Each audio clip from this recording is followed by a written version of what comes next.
अगला जो टॉपिक है वो है यूज ऑफ एंटीबायोटिक। अच्छा स्टूडेंट, सबसे पहले हम देखते हैं कि व्हाट इज एंटीबायोटिक और फिर इसका यूज क्या होता है, फिर उसके बारे में डिस्कस करते हैं। सबसे पहले एंटीबायोटिक किसे कहते हैं?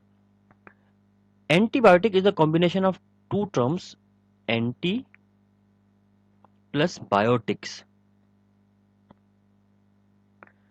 एंटी का मतलब है अगेंस्ट और बायोटिक्स का मतलब होता है लिविंग। ये बायोटिक्स मतलब लिविंग ऑर्गेनिजम्स को कहा गया है, तो लिविंग ऑर्गेनिज्म के अगेंस्ट काम करने वाली चीज। तो अब ये क्या है एंटीबायोटिक? एंटीबायोटिक कहते हैं the chemical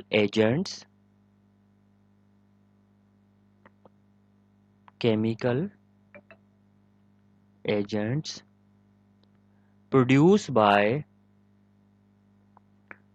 one organism to inhibit the growth of bacteria.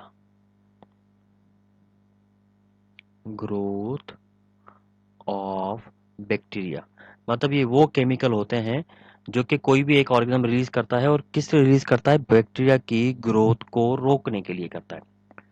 अच्छा, अब इसमें ग्रोथ भी रोकना भी शामिल है और बैक्टीरिया को डायरेक्टली किल करना भी शामिल है, दोनों चीजें शामिल है। ठीक है, तो कुछ एंटीबायोटिक जस्ट ग्रोथ को रोकने का काम करती हैं, मतलब फर्दर जो बैक्टीरिया की पॉपुलेशन बढ़ने का प्रोसेस को रोकती है, और कुछ डायरेक्टली इसको किल करना शुरू कर देती हैं। तो दोनों टाइप की एंटीबायोटिक जो है ना, ये हमारे पास मार्केट में अवेलेबल होती हैं। अच्छा, अब ये जो एंटीबायोटिक्स होती हैं, ये ऐसा क्या करती हैं, और ये कौन से ऐसे ऑर्गेनिज्म जो है एंटीबायोटिक प्रोड्यूस करते हैं जो बैक्टीरिया की ग्रोथ को रोक देते हैं, और क्यों करते हैं? सबसे पहली बात है कि जैसे मिसाल के तौर पर पेंसिलियम। पेंसिलियम ये एक फंजाई है, ठीक है, और इसके अलावा और बैक्टीरिया भी ये प्रोड्यूस करते हैं, जैसे स्ट्रेप्टोमाइसिस है। स्ट्रेप्टोमाइसिस ये एक बैक्टीरिया है जो कि एंटीबायोटिक प्रोड्यूस करता है, ठीक है। अब फंजाई एंटीबायोटिक प्रोड्यूस करता है, चलो ये तो एक थोड़ी सी काबिल फहम बात है कि चलो कुछ प्रॉब्लम होगी। बैक्टीरिया क्यों प्रोड्यूस करता है? देखें, लिविंग ऑर्गेनिज्म एंटीबायोटिक इस वजह से प्रोड्यूस करते हैं कि क्योंकि तमाम के तमाम लिविंग ऑर्गेनिज्म जो हैं उनको बैक्टीरिया से कहीं ना कहीं से कोई ना कोई कुछ तो खतरा होता है। तो नेचर ने तमाम लिविंग ऑर्गेनिज्म को बैक्टीरिया से अपने आप को प्रोटेक्ट करने के लिए मैकेनिज्म दिया है। उस मैकेनिज्म के तहत ये पेंसिलियम जो कि एक फंजाई है, और स्ट्रेप्टोमाइसिस ये अपने दुश्मन बैक्टीरिया को किल करने के लिए कुछ केमिकल सिंथेसाइज करता है, और ये केमिकल डायरेक्टली उस बैक्टीरिया को किल कर देते हैं, और उसी केमिकल को हम एज ए एंटीबायोटिक के तौर पर इस्तेमाल करना शुरू कर देते हैं। तो एंटीबायोटिक इसलिए कोई दूसरा ऑर्गेनिज्म बनाता है बैक्टीरिया को किल करने के लिए। अच्छा, अब ये एंटीबायोटिक्स एक्चुअली में दरअसल होती क्या चीजें हैं, जरा इसकी हकीकत जानते हैं, और ऐसा क्या करती हैं कि एंटीबायोटिक जो है बैक्टीरिया की ग्रोथ को रोक देती हैं। एक्चुअली एंटीबायोटिक जो है ये इरिवर्सिबल इनहिबिटर्स होते हैं। Irreversible inhibitors. अब ये इरिवर्सिबल इनहिबिटर्स क्या है? Inhibitors of enzymes.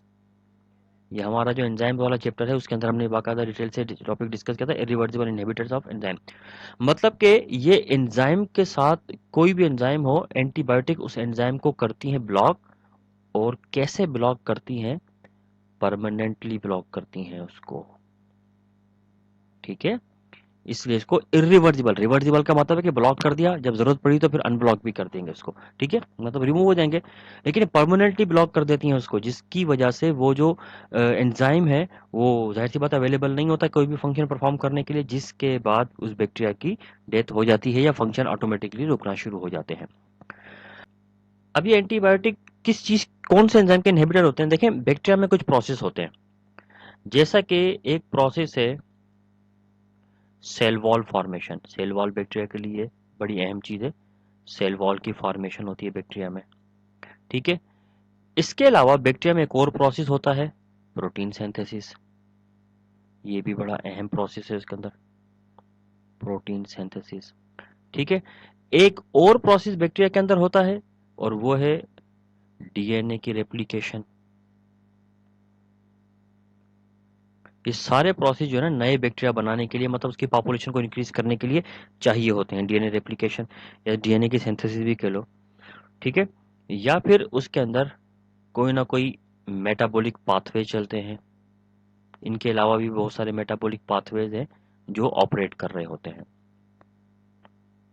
Metabolic pathways operate करते हैं।